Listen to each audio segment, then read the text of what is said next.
Hello sa inyo mga kasari, magandang hapon po sa inyong lahat. So for today's video, medyo sad yung ano natin guys, yung video natin ngayon. Pero hindi naman gaano guys. Meron lang akong gustong i-share sa inyo guys na nakakalungkot na balita dito sa Sari-Sari Store. Dahil guys, eto na, sasabihin ko na, yung GCash po natin ay tumumal.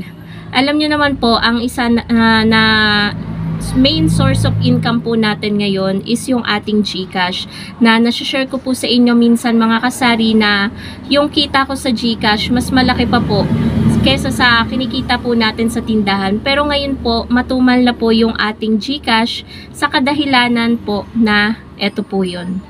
Panoorin nyo na lang mga kasari. Ito guys, yung one of the reason bakit medyo matumal na ang GCash sa aking Sari-Sari Store. Dahil itong kainan na ito guys, ayan, meron na silang pa-signage dyan ng cash in, cash out. Ito po yung papasok, papuntang sabungan. At yan po mga kasari yung reason bakit tumumal po yung ating GCash. Dahil meron na pong nagtayo or may nag-isip na din na mag-add ng GCash. So yung isang kainan kasi dito guys, na Chikoks, na parang inasal siya mga kasari na medyo madaming kumakain at tingin ko yung may-ari ay medyo mayaman. So, yun, naisip nilang mag-cash in, cash out.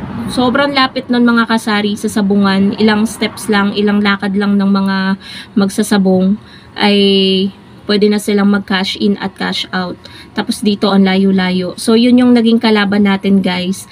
Kahit na medyo mahal yung kanilang charge, maraming nagsasabi sa akin dito guys na meron pa rin naman kahit papano guys na mas gusto pa rin nila yung murang charge. Okay lang sa kanila na maglakad sila ng medyo malayo. Basta makakatipid sila.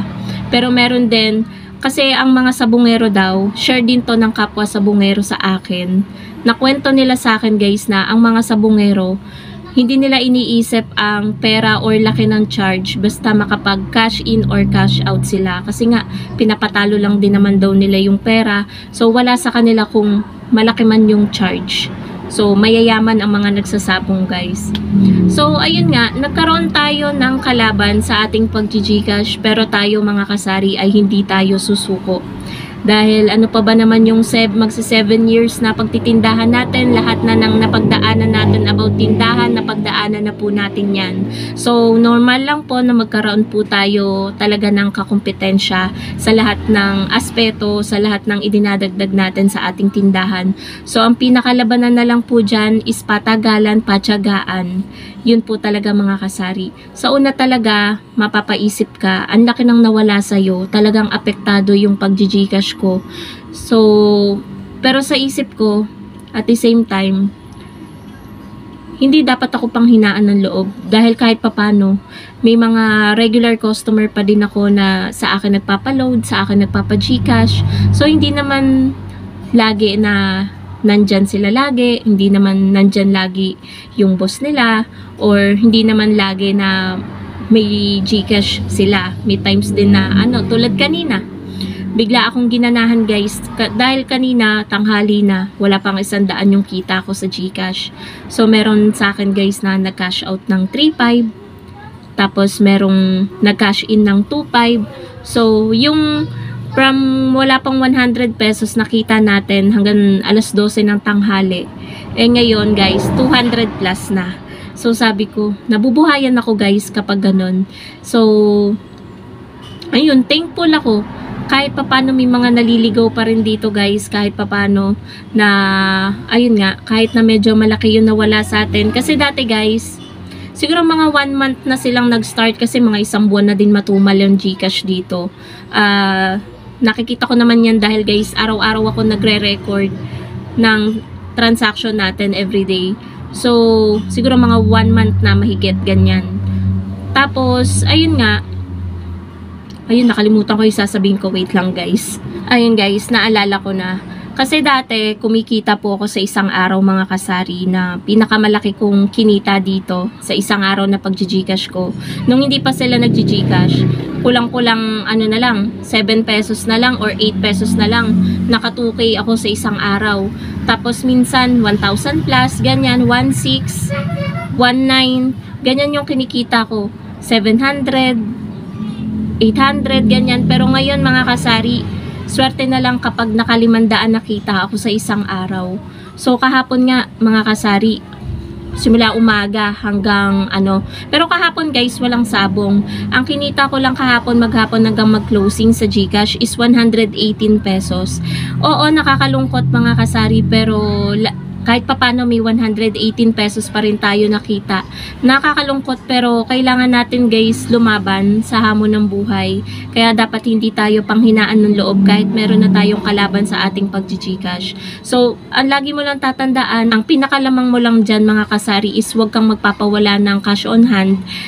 Tsaka dapat laging may laman yung GCash mo. Kasi in case na mawalan doon, diretso sa'yo ang punta ng mga customer. Kaya yun guys, yung magiging strategy ko na lang dito, hindi ako magpapawala ng cash on hand at laman ng aking GCash. Para in case na may maligaw dito at maubusan sila, meron pa rin akong kitain kahit papano. So, ayun po mga kasari, yun yung one of the reason bakit lumiit yung kinikita natin sa GCash. At ayun nga, talaga noon talaga kapag dadaan ako dito sa part na to, yung pinakita ko sa inyong maikling clip, wala pa talaga nag-GCash doon noon. Kasi lagi akong lumilingon doon, tinitingnan ko kung may sabong ba or wala. Kapag kami ay mamimili ni partner. Kasi pa doon din yung way namin guys eh. Tapos pabalik na dadaanan din namin. So, ngayon meron na silang mataas na pa-signage na parang umiilaw pa nga paggabi.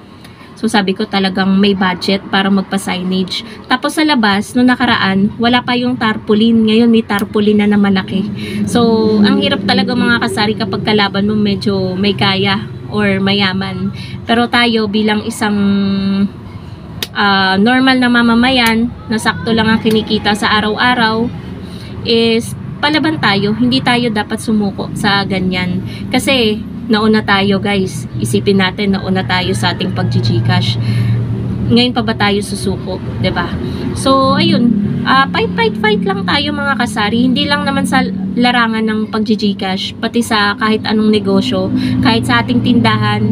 Marami ng mga nagsusulputan na bagong tindahan, pero tayong mga nauna, dapat hindi tayo sumusuko. Mag-isip pa rin tayo ng mga bagong pakulo sa ating store. Huwag magpawala ng stocks ng mga fast moving items para kahit papano guys is patas pa rin tayo sa kanila, na kahit mas maraming laman yung kanilang tindahan, pero kung lagi namang walang stocks or laging walang mga fast moving items, lamang ka pa rin.